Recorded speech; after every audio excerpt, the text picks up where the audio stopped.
Supreme court की जानिब से अयोध्या में बाबरी मस्जिद के मकाम पर राम मंदिर की तामीर का फैसला सुनाए जाने और अब मंदिर ट्रस्ट तश्कील दिए जाने के बाद कट्टर हिंदू तंजीमें हौसला अफजा हैं और अब उनका इरादा दीगर शहरों में मौजूद मुतनाज़ा मकामात को हथियाने का है।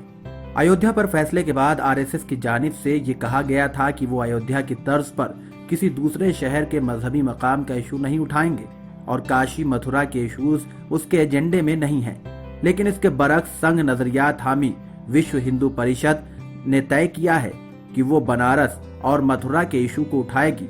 वीएचपी ने इस मामले पर 16 फरवरी को बनारस में एक इजलास तलब कर लिया है। आपको बता दें कि 17 फरवरी से बनारस की दीवानी अदालत में ज्ञान वापी मस्जिद के मुकदमे पर समाअत शुरू होने जा रही है। इसी के पेश नजर वीएचपी ने अपनी मुहिम को तेज करने की हिकमत अमली तैयार की है और वीएचपी के एजेंडे में काशी विश्वनाथ मंदिर में ज्ञान वापी मस्जिद मुतनाज़ा है।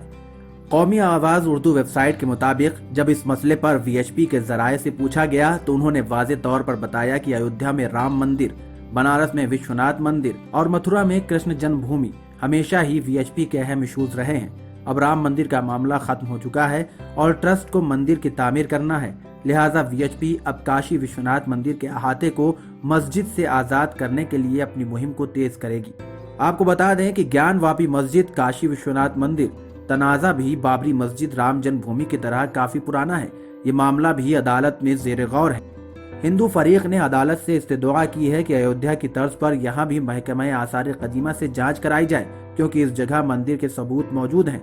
ज्ञान वापी में नए मंदिर की तामीर करने और हिंदुओं को पूजा का हक हासिल करने के लिए 1991 में एक मुकदमा दायर किया गया था। मुकदमे में अंजुमन इंतजामिया मस्जिद और दीगर फरीकैन हैं। मुकदमे में जिरह करने वाले 2 पंडितों की पहले ही मौत हो चुकी है। इस मुकदमे की नुमाइंदगी साबिक जिला सेक्रेटरी वकील विजय शंकर रस्तोगी कर रहे हैं।